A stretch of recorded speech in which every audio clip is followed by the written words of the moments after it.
우리 기독교가 세상 종교와 비교해서 정말로 비교할 수 없을 만큼 놀라운 특권과 축복을 가지고 있는 것이 바로 성찬입니다. 여러분, 세상 종교들이 성찬을 할 수 없는 이유는 그들을 위하여 살찌고 피 흘려 죽은 분이 없기 때문입니다. 그러나 기독교는 우리의 죄를 대신하여 예수님이 십자가에서 자신의 몸과 살을 찢어주셨기 때문에 우리는 이 성찬을 통하여 하나님 나라의 백성으로 살아가게 되는 것입니다. 사랑하는 성도 여러분, 성찬은 교회가 누리는 영광 중에 가장 큰 영광입니다. 성찬에 참여하는 것은 축복 중에 가장 큰 축복입니다. 그런데 문제는 무엇입니까? 사람들이 이 성찬의 의미를 잘 모르고 참여한다는 것입니다. 오늘 본문의 배경은 그것입니다. 고린도라는 교회가 있었는데 그 교회에 성찬을 하는데 원래 예수님이 가르쳤던 성찬하고 너무 벗어난 것입니다. 여러분이 성찬은 원래 떡과 포도주를 나누면서 예수님을 기념한 건데 이 사람들이 목장별로 모여가지고 자기들끼리 맛있는 음식 먹고 교회 안에 가난한 사람들은 교회 오면 먹을 게 없고 이렇게 된 것입니다. 그러면서 어떤 사람은 세상에서 일주일 동안 제 마음대로 짓다가 교회 와서는 성찬을 하면서 나는 예수님을 믿어 이러니까 이게 교회가 세상으로부터 덕이 안 되는 것입니다. 하나님께는 영광이 안 되고, 그래서 사도 바울이 성령의 감동을 받아 고린도 교회에 편지한 것이, 여러분, 주님이 잡히시던 날에 베푸신 성찬은 이런 의미가 있습니다. 이 성찬을 귀히 여겨야 합니다. 죄짓고 함부로 성찬에 참여하면 안 됩니다. 이러면서 성찬의 깊은 의미를 가르쳐 준 것이지요. 오늘도 저와 여러분이 이 말씀을 들으시고 이미 알고 있는 분들은 더 깊이 알기를 원하고, 잘 모르는 분은 진리를 깨달아 여러분의 삶 속에 주 예수 그리스도가 여러분의 삶의 주인이 되는 이 놀라운 축복을 누리며 사시기를 주의 이름으로 축원합니다. 자, 오늘 이 성경 말씀을 통하여 짧게 성찬의 의미를 잠시 한번 살펴보겠습니다. 주님 오시는 그날까지 이 성찬을 기념하라고 했는데, 첫 번째 성찬은 예수님의 구속사역을 기념하는 것입니다. 여러분, 인간이 범죄함으로 세상 가운데는 죄가 들어왔습니다. 이 죄는 그냥 죄만 들어온 게 아니고 비극이 들어온 것입니다. 저주가 들어온 것입니다. 사람들은 죄만 짓다가 영원한 지옥에 떨어지게 되었습니다. 하나님께서 이들을 불쌍히 여기시고 이 죄사함을 받는 길을 열어주셨습니다. 그분이 바로 하나님이신 예수님이 사람이 되어 이 땅에 오신 것입니다. 그분이 찢기고 흘린 그 피로 말미암아 우리의 모든 죄가 용서받았다라고 성경은 가르치는 것입니다. 사랑하는 성도들, 이것을 우리는 대속의 은혜라고 합니다. 내가 갚을 수 없는 빚을 우리 예수님이 대신 갚아주셨다는 것입니다. 여러분, 우리의 죄는 돈으로 갚는 게 아닙니다. 여러분이 짓는 아주 작은 죄도 영원히 지옥에 떨어질 죄악인데, 도둑질을 해서 지옥 가는 게 아니고 거짓말해서 지옥 가는 게 아니고 내 안에 있는 생각의 그 작은 죄 하나도 결국 하나님은 그 죄 때문에 지옥에 가야 되는데, 이것은 돈으로 없애는 게 아닌 것입니다. 누군가가 내 죄를 대신 가져가야만 용서받을 수 있는데, 죄 없는 하나님이 대신 내 죄를 지고 가셨기 때문에 우리가 이런 놀라운 은혜를 누리게 된 것입니다. 그래서 이것을 대속의 은혜라고 말하는 것입니다. 갈라디아서 1장 4절을 한번 보십시오. 갈라디아서 1장 4절에 이렇게 말합니다. 그리스도께서 하나님 곧 우리 아버지의 뜻을 따라 이 악한 세대에서 우리를 건지시려고, 그 다음은 여러분이 한번 읽어보시기 바랍니다. 시작. 우리 죄를 대속하기 위하여 자기의 몸을 주셨다. 예수님은 죄가 없습니다. 내가 죄인인 것입니다. 근데 예수님이 십자가에 죽어서 내 죄를 가져가신 것입니다. 그래서 우리는 예수님 때문에 이 놀라운 은혜를 받은 것을 성찬을 통해서 기념하는 것입니다. 여러분, 기념하라는 것은 무슨 말인가 하면 아남네시스라 그러는데, 이게 무슨 뜻인가 하면 잊지 말고 기억하라는 뜻도 있지만, 진짜 의미는 뭔가 하면 그때 옛날에 있었던 그 감동과 그 모든 것들을 지금 내가 살고 있는 이 땅에서 실현하라, 그런 뜻입니다. 우리는 오늘 이 성경 본문에 말하는 것처럼 예수님이 성찬을 베풀 때는 없었습니다. 거기는 12제자들 중에 11명의 제자만이 거기에 있었습니다. 가룟 유다는요, 예수님을 팔려고 도망가 버리고요, 11명의 제자와 함께 예수님이 성찬을 베푸는데 우리는 거기 없었습니다. 근데 여러분, 기념하라 이렇게 주님이 말씀하실 때는 우리는 거기 없었지만 지금 마치 오늘 이 시대에 예수님이 이 자리에 있는 것처럼 우리가 그분 앞에서 성찬을 베푼다, 이런 뜻입니다. 사랑하는 성도 여러분, 영적인 세계는 보이지 않습니다. 그러나 우리가 믿는 믿음은 이 자리에 우리 예수님이 와 계신 줄로 믿습니다. 예수님이 와 있으니 우리의 예배가 능력인 것입니다. 여기에 예수님이 없고 하나님이 없다면 절과도 다를 바가 없고 세상 어떤 집과 다를 바가 없지만, 교회가 세상과 다른 것은 우리가 예배드리는 이 공간에 예수님이 와 계시는 것입니다. 그분이 이 시간에 성찬을 베푸는 것입니다. 자, 너희들은 이 떡을 먹고 이 잔을 마실 때 내가 너희들을 위하여 죽은 것을 기억해. 그리고 감사해. 사랑하는 성도 여러분, 우리가 세상에서 누리는 최고의 축복은 여러분의 억만 죄악이 예수님 때문에 다 용서받은 것입니다. 그래서 우리는 너무 감사한 것입니다.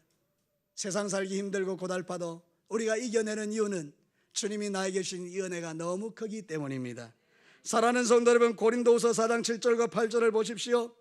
우리가 이 보배를 여러분 질그릇 같은 내가 가졌습니다. 성경에 보면 고린도후서 4장 7절과 8절에 이렇게 말합니다. 우리가 이 보배를 질그릇에 가졌으니 이는 심히 큰 능력은 하나님께 있고 우리에게 있지 아니함을 알게 하려 함이라. 그 다음은 여러분이 한번 읽어보십시오. 시작. 우리가 사방으로 우겨쌈을 당하여도 쌓이지 아니하며 답답한 일을 당하여도 낙심하지 아니하며. 여러분 보십시오. 우리 예수님이 내 안에 계시다는 게 얼마나 놀라운 사건입니까? 예수님이 질그릇같이 깨지기 쉬운 나에게 오셔서 보배가 되어주시는데, 그러면 사방으로 우겨쌈을 당하여도 쌓이지 않는 거예요. 여러분이 답답한 일을 당해도요 이겨내는 것입니다. 힘든 일을 만나도 돌파하는 것입니다. 이게 우리가 가지고 있는 축복입니다. 그러니까 사랑하는 성도 여러분, 힘들다, 어렵다, 못 살겠다, 죽겠다, 괴롭다, 환장하겠다, 이거는 여러분이 해야 될 언어가 아닙니다. 우리가 해야 될 언어는 이것입니다. 감사합니다, 찬양합니다, 사랑합니다, 고맙습니다. 이게 우리가 해야 될 언어인 것입니다. 예수님의 대속의 은혜를 받은 성도들은요 오늘 밤 죽으면 영원한 천국에 들어갈 줄로 믿습니다. 제가 이번에 우리 세례학습을 베풀면서 물어봤습니다. 오늘 죽으면 어디 갑니까? 지옥 갑니다. 이런 분 한 분도 없이 모든 분들이 다 예수 믿으면 오늘 밤 어떻게 되죠? 다 천국 간다는 거예요. 할렐루야. 누가 이런 은혜를 주셨습니까? 예수님요. 그래서 여러분은 평생에 원망불평하지 마시고 감사 찬양하고 살아가시기를 축복합니다. 두 번째, 성찬은 예수님과 우리가 영적으로 연합되는 것을 의미합니다. 여러분 한번 생각해 보시죠. 집에서 밥 먹으시죠? 그 밥 숟갈을 떠서 그 밥을 먹으면 그 밥이 어디로 갑니까? 내 몸속에 들어오죠. 그래서 그것이 너희의 영양분이 되고 피가 되고 살이 되죠. 나와 하나 되는 것입니다. 더러운 것은 다 빠져나가고요, 필요한 것은 내 몸에 연합되는 것입니다. 사랑하는 성도 여러분, 예수님도 똑같습니다. 예수님을 믿으면 그 예수님이 내 안에 들어오십니다. 나와 하나 되는 것입니다. 우리가 오늘 성찬에 참여하게 될 것입니다. 떡을 먹고 포도주를 먹고 마실 때 그 떡과 포도주가 예수님을 상징하는데, 우리가 그걸 먹으면서 우리는 뭘 믿는가 하면 예수님이 내 안에 오셨습니다. 할렐루야. 예수님이 여러분 안에 있다는 거예요.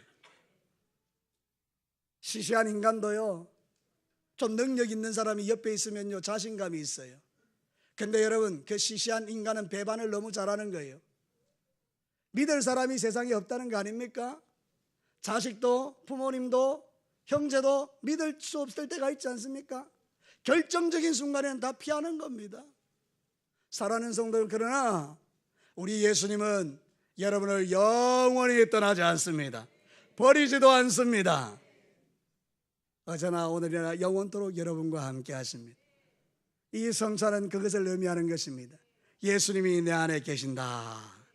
갈라디아서 2장 20절 잘 아시죠? 외우시는 분들도 있겠는데요, 우리 한번 보도록 하겠습니다. 갈라디아서 2장 20절 시작. 내가 그리스도와 함께 십자가에 못 박혔나니 그런즉 이제는 내가 사는 것이 아니요 오직 내 안에 그리스도께서 사시는 것이라. 이제 내가 육체 가운데 사는 것은 나를 사랑하사 나를 위하여 자기 자신을 버리신 하나님의 아들을 믿는 믿음 안에서 사는 것이니라.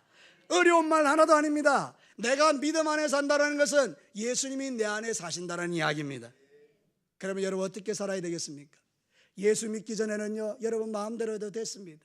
어차피 지옥 갈 건데요, 어차피 여러분 죽으면 지옥 갈 거니까 이런 죄도 짓고 저런 죄도 짓고 막 죄 짓는 겁니다. 근데 여러분 예수를 딱 믿고 나니까 죄를 지으면 안 되는 걸 알아요. 예수님이 나의 이 죄 때문에 끔찍하게 고통을 받았다는 걸 아니까 이제는 죄를 끊어내는 거예요. 제가 물어봤습니다. 우리 세례받는 분들한테 이 문답하면서 예수 믿고 뭐가 변했습니까? 자기의 삶이 나쁜 게 끊어졌다라는 거예요. 이게 예수 믿는 겁니다. 여러분, 예수 제대로 믿으면 나쁜 게 끊어질 줄로 믿습니다. 습관적으로 거짓말하고, 습관적으로 도둑질하고, 습관적으로 욕하고, 습관적으로 나쁜 짓 하던 우리가 내 안에 계시는 예수님께서 이렇게 말씀하는 겁니다. 동진아, 그렇게 안 살면 좋겠다.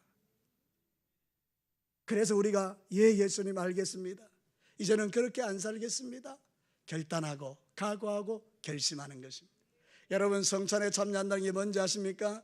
예수님의 살과 피를 먹으면서 주님, 내가 예수님을 믿는데도 또 죄를 지었습니다.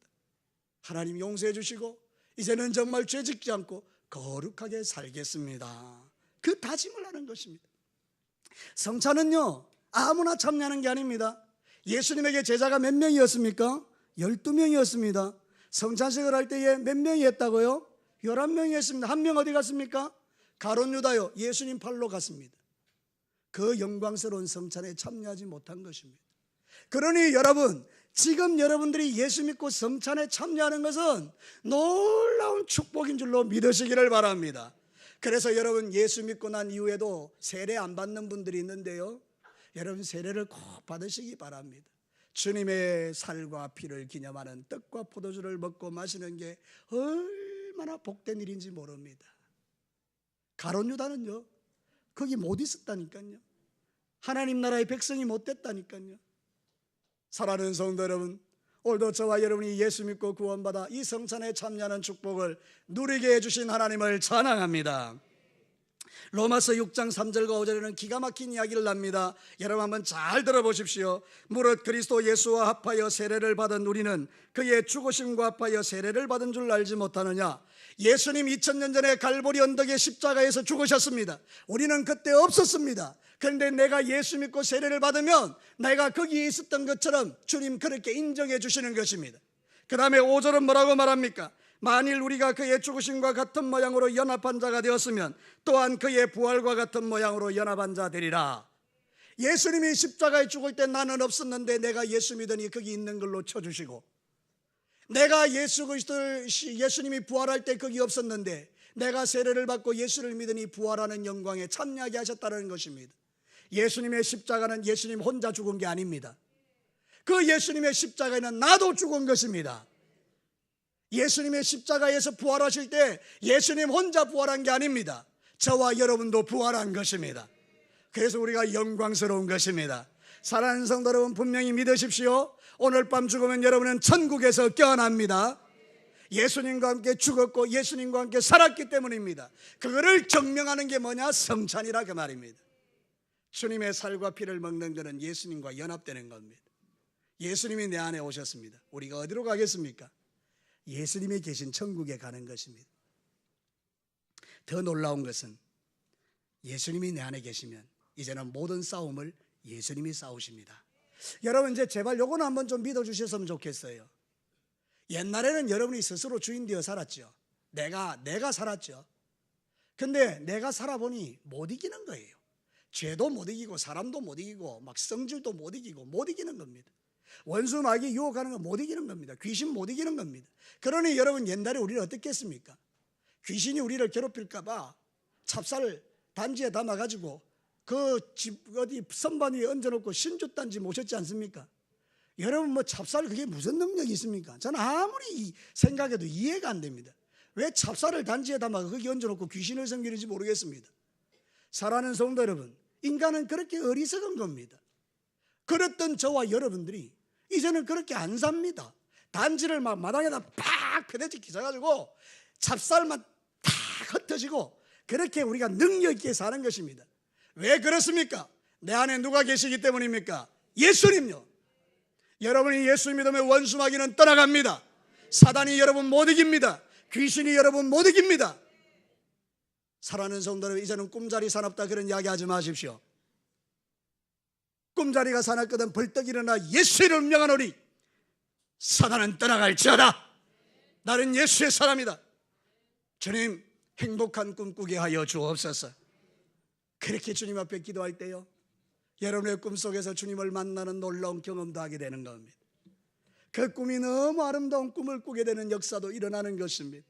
그러니 사랑하는 성도 여러분, 세상에서 가장 행복한 거 예수 믿는 것입니다. 저를 따라서 한번 합시다. 내가 세상에서 가장 잘한 거 예수 믿는 것이다. 믿으시면 아멘요. 그렇죠. 마지막 세 번째입니다. 성찬은 하나님 나라의 확장 예식입니다. 오늘 성경 본문이 이렇게 말합니다. 이거를 주님 오시는 그날까지 기념하라는 거예요. 26절 한번 보겠습니다. 우리 같이 한번 보죠. 26절. 너희가 이 떡을 먹으며 이 잔을 마실 때마다 주의 죽으심을 그가 오실 때까지 전하는 것이다. 여러분, 성찬은요 중단되면 안 됩니다. 계속 되어야 합니다. 2000년 기독교 역사 속에서 사라지지 않는 게 성찬입니다. 초대교회 성도들은 매일 모여서 떡을 뗐습니다. 사랑하는 성도 여러분, 성찬이 거쳐지는 것은 비극입니다. 제가 마음 아픈 게 뭔지 아십니까? 우리 진교교회가 전반기에는 많은 분들이 학습받았습니다. 오늘 이제 세례를 받는데요, 여러분 하반기에는 학습받는 분이 2분밖에 없는 겁니다. 무슨 이야기죠? 이렇게 우리가 가기 시작하면 교회 안에는 점점 예수 믿는 사람 없어지기 시작하고 성찬에 참여할 사람들이 없어진다는 이야기입니다. 그럼 어떻게 해야 되겠습니까? 주님 오시는 그날까지 전하라 그랬으니 성찬에 참여한다는 마음에 각오하셔야 됩니다. 하나님, 나만 이 성찬에 참여하여 천국 가는 것 죄악입니다. 하나님, 아직도 예수 모르는 내 일가 친척 가족 남편 자식들 다 예수 믿게 하여 주옵소서. 이게 바로 성찬에 참여하는 자의 마음인 것입니다. 하나님 나라의 확장, 주여 오시는 그날까지 이걸 전해야 하는 것입니다. 이제 이 5분들은 세례를 받고 이제 주님 오시는 그날까지 성찬에 참여하는 기쁨을 누리고, 우리 현준이도 그래요. 학습받는 분들은 이제 더 신앙생활 잘해서 이 성찬에 참여하게 될 거예요. 혹시 이들 가운데, 여러분들 가운데 예수 믿었음에도 세례 안 받으신 분들은 나도 세례를 받아야 되겠구나, 그런 마음을 꼭 품으시고 믿음생활 잘하셔서 여러분들도 세례를 받으시고 하나님 나라가 여러분 때문에 확장되기를 축복합니다. 사도행전 5장 42절 보십시오. 그들이 날마다 성전에 있든지 집에 있든지 예수는 그리스도라고 가르치기와 전도하기를 어떻게 했다고요? 거치지 않았다. 초대교회 성도들은요 성찬에 참여하고 그 받은 은혜 가지고 예수 믿으라고 전하는 일에 거치지 않았다는 거예요. 그런데 오늘 한국교회가 잃어버린 게 뭔지 아십니까? 우리만 은혜 받고 끝난 것입니다. 교회에 와서 예수 잘 믿는 것입니다. 교회 밖에 내놓으면 시시한 것입니다. 교회 밖에 내놓으면 비실비실한 것입니다. 교회 밖에 내놓으면 싸우지를 못하는 것입니다. 여러분 그렇지 않습니다. 여러분 교회에서 은혜 받고 세상에 나가서 영적으로 담대하셔야 합니다. 여러분을 이길 자가 없습니다. 여러분 안에는 예수님이 계시기 때문입니다. 하나님이 계시다고요. 그러니 여러분들 성찬에 참여하고 이제는 주님의 떡과 포도주를 먹고 마시면서 한 가지 결단하십시오. 주님, 담대하겠습니다. 세상에 나가서 복음 전하겠습니다. 예수 전하겠습니다. 그것이 바로 저와 여러분의 결단인 것입니다. 그때 하나님 나라가 우리에게 임하는 것입니다. 사랑하는 성도 여러분, 이제는 여러분의 목장에서 부지런히 전도해서 더 많은 영혼이 주 앞에 나오고 이렇게 세례받고 학습받는 사람들이 많아지게 되기를 축복합니다. 우리가 그렇게 하면 능력이 나타납니다. 마가복음 16장 17절 18절 마지막으로 읽겠습니다. 마가복음 16장 17절 18절 같이 한번 읽겠습니다. 시작. 믿는 자들에게는 이런 표적이 따르리니 곧 그들이 내 이름으로 귀신을 쫓아내며 새 방언을 말하며, 그 다음에요, 뱀을 집어 올리며 무슨 독을 마실지라도 해를 받지 아니하며 병든 사람에게 손을 얹은저 나으리라. 이게 기독교의 능력이에요. 이게 성찬에 참여한 자들의 능력이에요. 이게 예수 믿는 사람의 능력이에요. 믿는 자에게 이런 표적이 따른다 했잖아요. 귀신을 쫓아내고 병이 떠나가고 여러분의 모든 삶에 그런 놀라운 역사가 이제 일어나게 되기를 주의 이름으로 축복합니다. 사랑하는 성도 여러분, 말씀을 마치겠습니다. 성찬은요 그냥 포도주 마시고 떡 먹는 시간이 아닙니다. 그렇게 하시면 안 됩니다. 여러분이 이 성찬에 참여할 때는 예수님이 나 때문에 십자가의 끔찍한 고통을 받으셨구나, 대속의 은혜, 그걸 잊지 마셔야 돼요. 그리고 여러분들이 예수님과 하나 됐다는 사실을 기억하셔야 돼요. 어디에 가든지 당당하시라 그 말입니다. 예수님이 함께 하시니까. 그리고 죄를 끊어내고 거룩하게 사시기를 바랍니다. 그리고 여러분이 전도해서 더 많은 사람을 세례받게 하십시오. 그러면 영원한 천국에서 여러분들에게 이 땅에서도 복을 주시고 하늘에서도 복을 주시는 그 하나님이 여러분에게 생명의 면류관과 더불어 의의 면류관을 주시고 여러분들을 영원한 천국으로 인도하실 줄로 믿습니다. 우리 같이 한번 기도하겠습니다. 좋으신 하나님 감사합니다. 오늘 우리가 이제 성찬을 통해서